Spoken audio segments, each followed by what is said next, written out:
नमस्कार, बहुत स्वागत है आपका। मैं हूं आपके साथ ऋतु ज्ञानवानी। देश के दिल पर आसमानी आफत बरस रही है। महज कुछ दिनों की बारिश के कई इलाकों में बाढ़ जैसे हालात बन चुके हैं। पानी का सैलाब ऐसा नजर आ रहा है कि सड़क पर ही समंदर का नजारा दिखाई दे रहा है। आलम यह है कि नदी नाले सभी उफान पर हैं, लेकिन अगले आधे घंटे हम आपको ऐसी ही तस्वीरों से रूबरू करवाएंगे। हैरानी की बात यह है कि कुछ लोग अपनी जान को जोखिम में डालकर खतरा भी उठा रहे हैं। कमोवेश छत्तीसगढ़ में कुछ ऐसे ही हाल है। कई नदी नाले उफान पर हैं।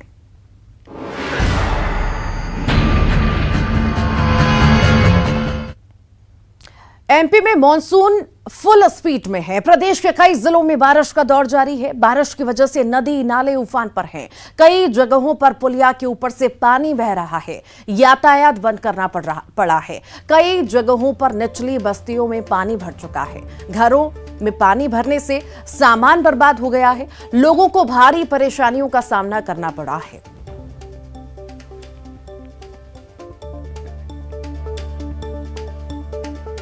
तो वहीं छत्तीसगढ़ में मूसलाधार बारिश का दौर जारी है। मूसलाधार बारिश की वजह से नदी नाले उफान पर हैं, जिसकी वजह से सड़कों पर पानी भर चुका है। कई जगहों पर निचली बस्तियों में पानी भर गया है। घरों में पानी भरने से सामान बर्बाद हो रहा है। लोगों को भारी परेशानियां हो रही हैं।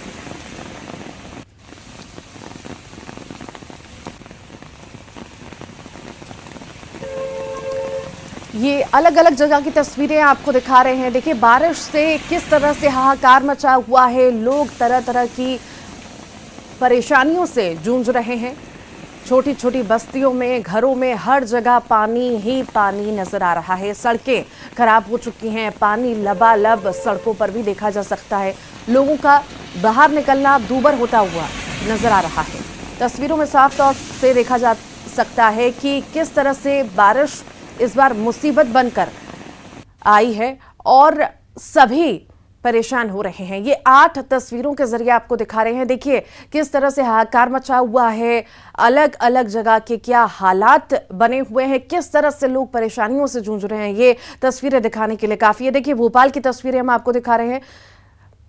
बारिश होने से सड़कें तो खराब हो ही रही हैं, साथ ही साथ पानी इतना ज्यादा भर चुका है कि लोग परेशानी से जूझ रहे हैं। तो वहीं और भी तस्वीरें, श्योपुर की तस्वीरें आप देख सकते हैं। खरगोन की तस्वीर आपको दिखा रहे हैं किस तरह से पानी भरा है। लोगों की भीड़, वहां पर भारी भीड़ भी नजर आ रही है। अलीराजपुर की तस्वीर है। मूसलाधार बारिश हो रही है। तो वहीं हरदा, छिंदवाड़ा, विदिशा, बैतूल, हर जगह पानी का तेज बहाव है। लोग तरह तरह की परेशानियों से जूझ रहे हैं।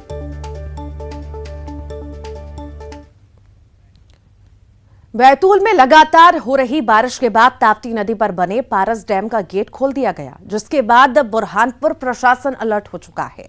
प्रशासन ने ताप्ती नदी का जलस्तर बढ़ने के चलते मुनादी कराना शुरू कर दी।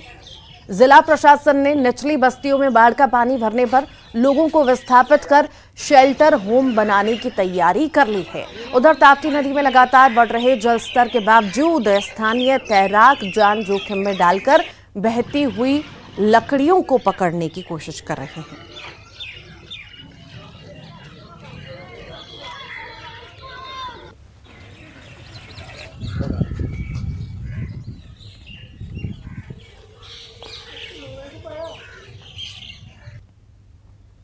मध्य प्रदेश में बाढ़ के बीच शिक्षा मंत्री विश्वास सारंग लगातार मौजूदा हालात पर नजर बनाए हुए हैं। सीएम के निर्देश के बाद मंत्री जी लगातार जलभराव के क्षेत्रों का निरीक्षण कर रहे हैं। मंत्री ने निगम के अफसरों के साथ बातचीत भी की। आलम यह है कि नदी नाले उफान पर हैं। निचली बस्तियों में पानी भी भर चुका है। न्यूज 18 से खास बातचीत करते हुए मंत्री विश्वास सारंग ने नालों के आसपास के इलाकों से अतिक्रमण को हटाने का निर्देश भी दिया और हालात नियंत्रण में है, ये बात भी कही।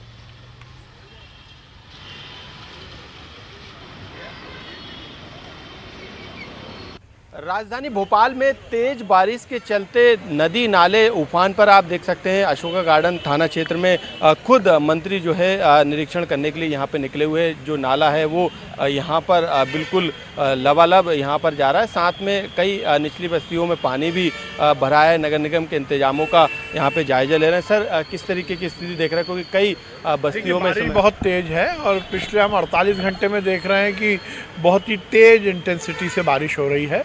नगर निगम पूरी तरह से मुस्तैदी से काम कर रहा है। प्रदेश में बाकी स्थानों पर भी जहाँ जहाँ ऐसी स्थिति, माननीय मुख्यमंत्री जी ने स्वयं निर्देश दिए हैं कि प्रशासन पूरी तरह चुस्त दुरुस्ती के साथ काम करे। भोपाल के मामले में देखेंगे तो मैं भी रात भर से निकला हुआ हूँ, पूरा अमला निकला हुआ है और नगर निगम भोपाल की ओर से कंट्रोल रूम भी 24/7 हमने शुरू किया है। जहाँ जहाँ हमने पानी भराव की स्थिति है उसको पूरा क्लियर किया है। ये निर्देश दिए हैं कि कहीं भी किसी भी तरह का यदि अतिक्रमण है नालों पर, नाली पर, वो सख्ती के साथ हटाया जाए, साफ़ सफाई भी की जाए। और ये भी निर्देश दिए हैं कि यदि बारिश रुकती है तो उसके बाद फिर से सफाई की जाए, क्योंकि बहुत बार जब बारिश होती है तो उसके साथ भी सिल्ट बहकर आती है, वो रुक जाती है तो नालों की कैपेसिटी कम हो जाती है, जिससे भराव की स्थिति बनती है। पर स्थिति नियंत्रण में है, लगातार सफाई भी हो रही है और पूरी तरह से अमला चुस्त दुरुस्त है। अभी भी हालात जो है जो स्थिति है वो काबू में नहीं आ सकी है और अभी बारिश का ये पहला दौर है। आगे बारिश इसी तरीके से बनी रहेगी, मौसम विभाग का कहना है, तो हालात आगे और बद से बदतर हो सकते हैं।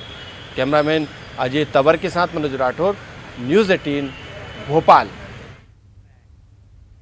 और प्रदेश में हो रही बारिश में आपदा प्रबंधन की समीक्षा हो रही है। गृह मंत्री नरोत्तम मिश्रा होमगार्ड मुख्यालय पहुंचे हैं, आपदा प्रबंधन की समीक्षा कर रहे हैं। स्टेट कमांड सेंटर की व्यवस्थाओं को देखा, जायजा लिया।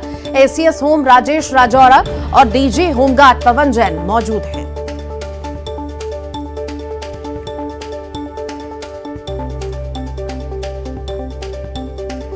होमगार्ड मुख्यालय गृह मंत्री नरोत्तम मिश्रा पहुंचे हैं। लगातार सभी जुटे हुए हैं, प्रशासन के लोग चाहे सरकार के लोग, कि किस न किस तरह से लोगों को परेशानी ना हो, सुविधाएं उन्हें मिल सके। बारिश बहुत ज्यादा हो रही है, परेशानियां बढ़ रही हैं और उसको लेकर के जायजा लगातार लिया जा रहा है। ये बड़ी खबर आपको बता रहे हैं। प्रदेश में बारिश में आपदा प्रबंधन की समीक्षा हुई है। गृह मंत्री नरोत्तम मिश्रा होमगार्ड ऑफिस पहुंचे हैं और समीक्षा कर रहे हैं, जायजा ले रहे हैं।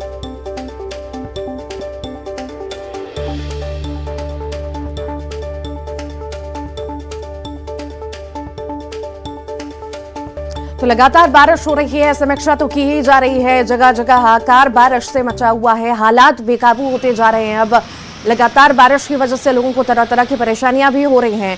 और इसी पर अधिक जानकारी के लिए हमारे साथ भोपाल से जितेंद्र जुड़ गए हैं और साथ ही साथ बैतूल से ऋषु जुड़ गए हैं। जितेंद्र, लगातार बारिश हो रही है, लोग परेशान हो रहे हैं, आखिर क्या स्थिति भोपाल की है? किस तरह से व्यवस्थाएं की लोगों के लिए, जो छोटे बस्तियां हैं और छोटी जगह पर लोग जिस तरह से परेशान हो रहे हैं, उनके लिए किस तरह की व्यवस्थाएं की जा रही हैं?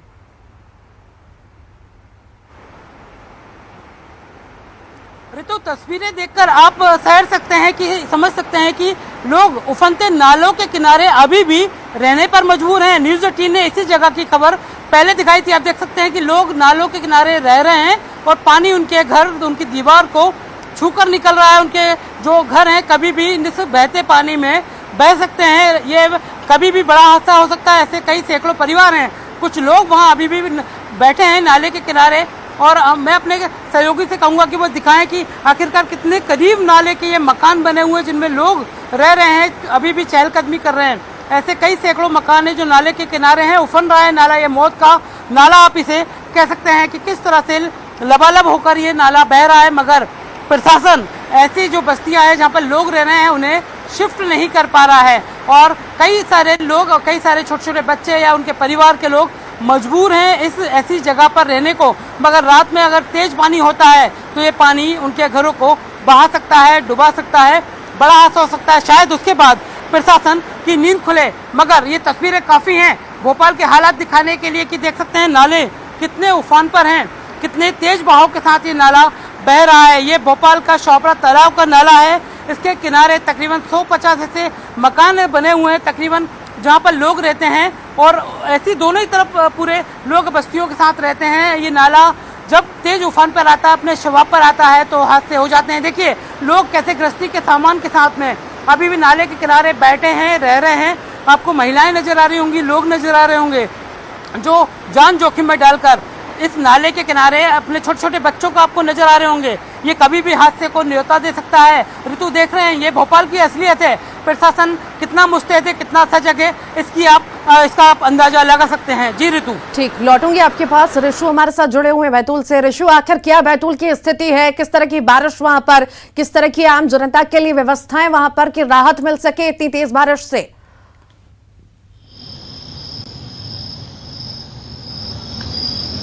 जी देखिए ऋतु, बैतूल में कल रात भर बहुत ही भारी बारिश हुई है, जिसके बाद में सबसे बड़ा जो डैम यहाँ बैतूल में बनाया गया है अब तक, पारसडोह जलाशय, जो कि ताप्ती नदी के ऊपर बनाया गया है। ताप्ती नदी में जो पानी का प्रवाह है वो काफ़ी तेज है। नदी में काफ़ी ज़्यादा जो है जलभराव होने से बाढ़ की स्थिति बनी हुई है। पारसडोह जलाशय के 2 गेट आज सुबह से खोल दिए गए हैं।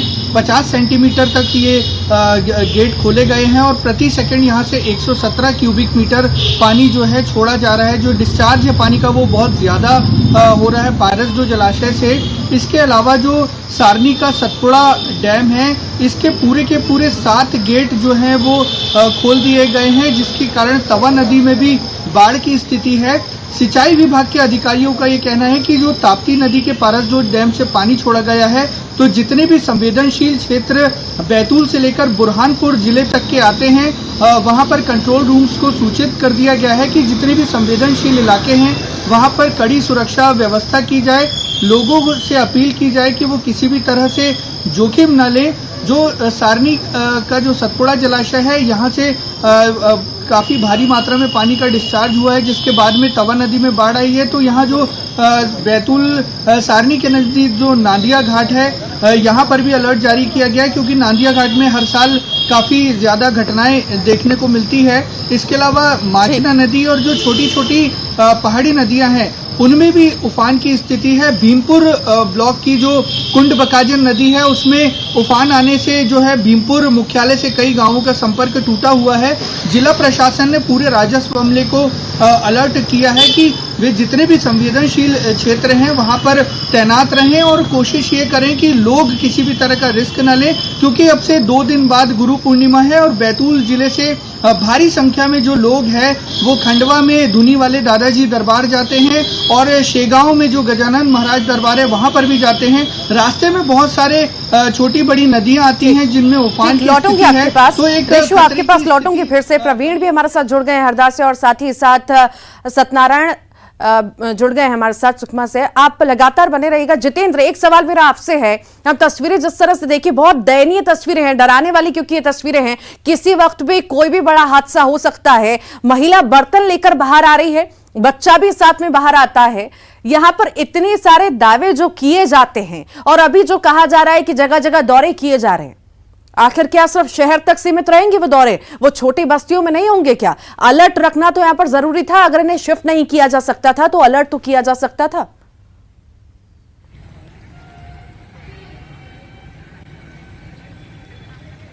अधिकारी होते हैं ये बड़े मंत्रियों को मिसगाइड भी करते हैं, क्योंकि वो ऐसी जगह नहीं बताते हैं जहां पर असलियत होती है। आप देख सकते हैं कि किस तरह से लोग अपनी जिंदगी दांव पर लगाकर वहां पर रह रहे हैं। मैं यही बताना चाह रहा हूं कि लोग अभी भी उफनते नालों के किनारे रह रहे हैं, अपने दैनिक कामकाज कर रहे हैं और उन्हीं कामों से बाहर रह रहे हैं। देखिए कभी भी ये पानी उनके घर, उनके मुहाने तक पहुंच जाएगा, मगर मजबूरी है उनकी, क्योंकि उनके घर इस नाले के किनारे बसे हैं। इन्हें विस्थापित नहीं किया गया है। अधिकारियों ने जो है जिम्मेदारों को यहाँ तक आने का मौका ही नहीं दिया, ताकि उन्हें पता चले कि यहाँ पर जिंदगी वाकई में गुजर कर बसर करती है। अब अगर रात में ये पानी और आगे बढ़ेगा तो क्या ये हादसे को न्योता नहीं देगा? लोगों के घर पानी में नहीं बह जाएंगे? ये बिल्कुल नाला तेज बहाव से जब बह रहा है तो ये जो कच्चे मकान हैं ये अपने आप बहकर ढह जाएंगे। हालांकि हर बार यहाँ हादसे होते हैं, मगर ये असलियत है, ये पानी अभी और बढ़ेगा। अभी और उफान पर आएगा, तभी ऐसे ये कच्चे मकाने कभी भी जद में आ सकते हैं। लोग वाकई दावे और वादे जो है सिर्फ कागज तक ही सीमित हैं, क्योंकि तस्वीरें दिखाने के लिए काफी है कि दावे और वादे कितने पूरे हुए हैं। जितेंद्र,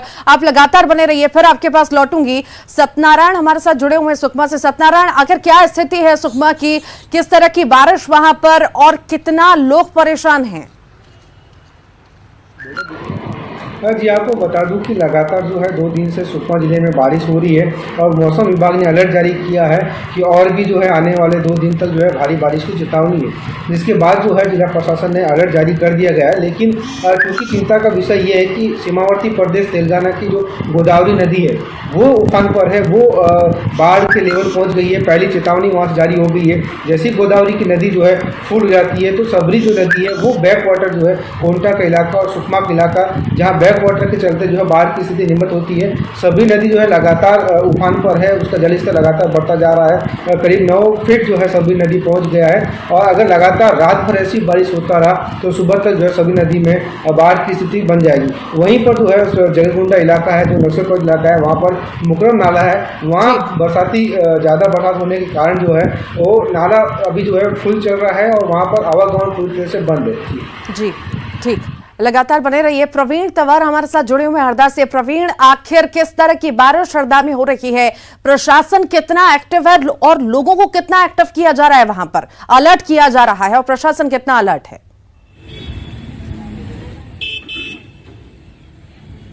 जी, मैं आपको बता दूं कि हरदा जिले में जो है बीती रात जो है बारिश का जो दौर शुरू हुआ था वो सुबह थोड़ी देर थमा। उसके बाद सुबह भी लगभग जो है 3 घंटे जो है शहर में बारिश हुई। अभी फिलहाल यहाँ पर बारिश थमी हुई है, लेकिन हरदा जिले में जो है अति भारी बारिश का अलर्ट मौसम विभाग ने जारी किया है। साथ ही बिजली गिरने की संभावना की चेतावनी भी यहाँ पर मौसम विभाग ने दी है। उन्हीं सभी बातों को देखते जिला प्रशासन ने जो निचले इलाके हैं वहाँ पर अलर्ट जारी कर दिया है। हरदा जिले की जो शहरी इलाके की जो निचली बस्ती है वहाँ पर जो है प्रशासन का अमला, नगर पालिका का अमला लगातार सुबह से वहाँ मॉनिटरिंग कर रहा है। वहाँ पर अनाउंसमेंट भी कराया गया। नर्मदा किनारे के जो गाँव हैं, नर्मदा किनारे के जो घाट है, वहाँ पर भी प्रशासनिक अधिकारी की जो गाड़ियाँ हैं वो लगातार उद्घोषणा कर रही है और लोगों को सावधान रहने की अपील कर रही है। अभी फिलहाल हम खड़े हैं हरदा शहर में, जहाँ की जो अजनाल नदी मैं आपको दिखा सकता हूँ कि किस तरीके से पुल को छूते हुए यहाँ पर पानी जा रहा है, लेकिन लोगों को रोकने वाला यहाँ पर कोई नहीं है। पुल पर रेलिंग भी नहीं है और आप देख सकते हैं किस तरीके से लोग यहाँ पर पुल को जो है पार कर रहे हैं। ये नदी का जो जलस्तर है वो लगातार बढ़ रहा है। अजनाल नदी है, ये शहर की जीवन रेखा भी कही जाती है और चूंकि पहाड़ी क्षेत्रों में लगातार बारिश हो रही है और इस नदी का जलस्तर बढ़ रहा है, तो रात में हम ये कह सकते हैं कि शहर में कहीं कोई ऐसी स्थिति बन सकती है कि लोगों को वहां से हटाया जा सके। आप देख सकते हैं यहाँ पर बच्चे, जो छोटे छोटे बच्चे हैं वो घाटों पे घूम रहे हैं, लेकिन इन्हें रोकने वाला कोई नहीं। अगर कोई हादसा होता है तो उसका जिम्मेदार कौन होगा, इसका जवाब भी यहाँ देने के लिए कोई नहीं है। जी, वाकई तस्वीरें देख के यही समझ में आता है, ये नासमझी है। एक तो प्रशासन अलर्ट नहीं हो रहा और दूसरी तरफ लोग मानने को तैयार नहीं है, नासमझी करके अपनी जान खुद जोखिम में डाल रहे हैं। आप सभी का बहुत बहुत शुक्रिया जानकारी को साझा करने के लिए।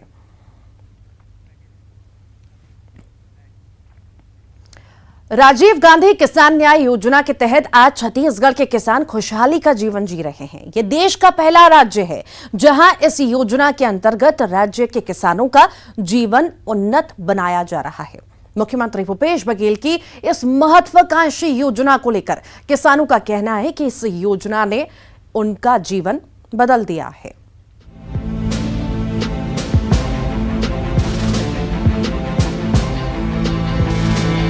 देश में तमाम आर्थिक संकटों के बीच अगर कोई सरकार तय समय पर अपना वादा पूरा कर रही है तो छत्तीसगढ़ की भूपेश बघेल सरकार।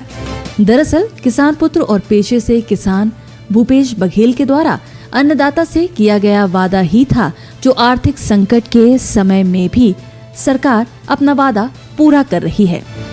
छत्तीसगढ़ सरकार राजीव गांधी न्याय योजना के तहत बीते 2 साल में किसानों के बैंक खातों में 11,180 करोड़ रुपए का भुगतान कर चुकी है।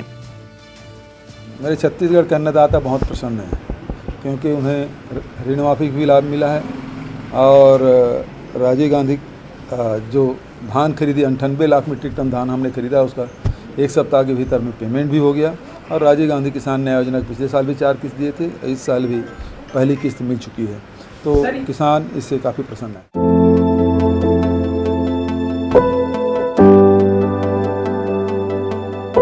राजीव गांधी किसान न्याय योजना में धान के अलावा अन्य खरीफ फसलों को भी जोड़ा गया है।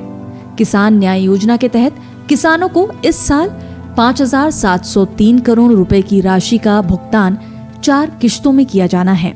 राजीव गांधी किसान न्याय योजना के तहत खरीफ वर्ष 2021-22 की पहली किश्त के रूप में किसानों को 1720 करोड़ रुपए, राजीव गांधी ग्रामीण कृषि भूमिहीन मजदूर न्याय योजना के तहत 71 करोड़ 8 लाख रुपए और गोधन न्याय योजना के तहत 13 करोड़ 31 लाख रुपए की राशि का भुगतान 21 मई 2022 को किया गया।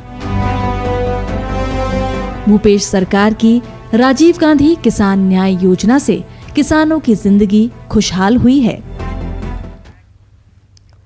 जशपुर से बड़ी खबर है, नाबालिग के साथ गैंगरेप हुआ है। 4 आरोपियों ने गैंगरेप किया है। बैठक कर मामले को दबाने का प्रयास भी किया गया। 1 लाख रुपए में मामले को दबाने का प्रयास किया गया। पुलिस ने चारों आरोपियों को गिरफ्तार कर लिया है। और इसी पर अधिक जानकारी के लिए दीपक हमारे साथ जुड़ गए हैं। दीपक, गैंगरेप हुआ है और ऊपर से बड़ी यहां पर हिमाकत ये देखिए कि आरोपी मामले को दबाने की कोशिश कर रहे हैं। आखिर कहां कार्रवाई में चूक हो रही है जो आरोपियों की, रेपिस्ट की इतनी हिम्मत हो रही है? जी बिल्कुल ऋतु, मैं आपको बताऊं कि कांसाबेल थाना क्षेत्र के एक गांव में 9 तारीख की ये घटना है और 9 तारीख को जो 4 आरोपी हैं, इन्होंने जो है पीड़िता को बाइक में जबरदस्ती बैठाकर जंगल ले गए और वहां जंगल में जाकर इसके साथ दुष्कर्म किया। और उसके बाद जब पीड़िता ने इस मामले की जानकारी अपने परिजनों को दी तो जब उनके परिजन इसकी शिकायत करने के लिए आगे बढ़ ही रहे थे कि वहां पर जो गाँव के प्रमुख लोग हैं उन्होंने गाँव में एक बैठक आयोजित की और उस बैठक में ये फैसला किया गया कि इस मामले में कोई कार्रवाई नहीं होनी चाहिए, सारे गांव के युवक ही हैं। और इस मामले को लेकर लगभग 1 लाख रुपए में मामला तय हुआ। जो पीड़ित पक्ष है उसको 1 लाख रुपए देने की यहाँ पेशकश की गई और उसके बाद जो है उस समय 10,000 रुपए जो है प्रथम किस्त के रूप में दिए गए और 13 तारीख तक जो है बाकी 90,000 रुपए इनको पीड़ित पक्ष को दिए जाने थे। और इस बैठक की सूचना बाकायदा जो है लिखित में की गई। पूरा जो एग्रीमेंट है वो लिखित में किया गया और इस जो लिखित जो एग्रीमेंट है वो आज सुबह जो है पुलिस के पास पहुंचा और इसके बाद पुलिस हरकत में आई और तत्काल गांव पहुंची, जिसके बाद पुलिस ने 4 आरोपियों को जो है गिरफ्तार कर लिया। बहुत शुक्रिया दीपक जानकारी को साझा करने के लिए। और इसी के साथ ही फिलहाल के लिए इतना ही। खबरों का सिलसिला लगातार जारी है।